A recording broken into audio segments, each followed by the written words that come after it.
Morbid Facts, Part 522. In 1997, the Cat in the Hat Thanksgiving Day Parade float careened out of control due to high winds, knocking a lamppost into the head of Kathleen Karana, putting her in a month-long coma. She sued Macy's and the city for $395 million and ended up settling for an undisclosed amount in 2001. Kathleen eventually purchased a nice New York City apartment with the settlement money, but just 5 years later, Yankees pitcher Corey Lidle crashed his plane into her building and the engine ended up in her bedroom. Luckily, the crash happened just minutes before Kathleen was due to arrive home, but Lidle and his flight instructor were both killed while 21 others in the building were injured. Adding to the weirdness of this story, the flight instructor's friend was also supposed to be on this flight but got stuck in traffic and told them to leave without him. So he managed to escape death until just 1 month later when he was killed in a separate plane crash.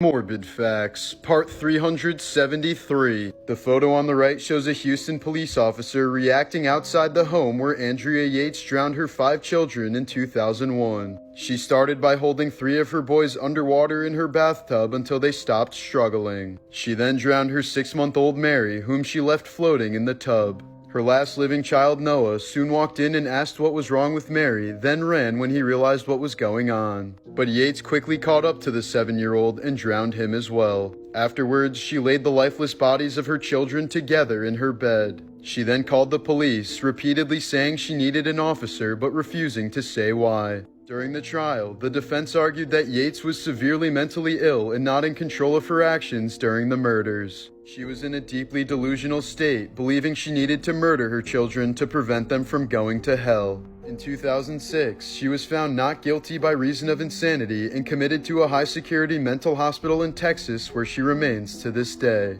This is the face of a mass shooter, David Katz, showing no emotion as he plays in a Madden tournament against other pro gamers. Katz was an elite player known as Bread, who always had the same lifeless expression on his face whether he won or lost a game.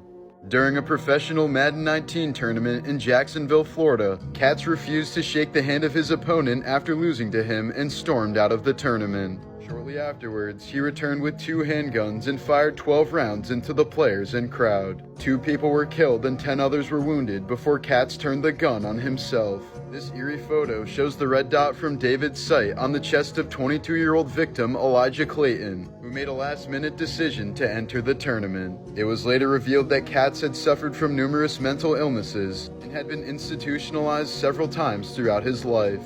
EA Sports offered its most heartfelt sympathies and donated $1 million to the victims' families in lieu of the senseless tragedy.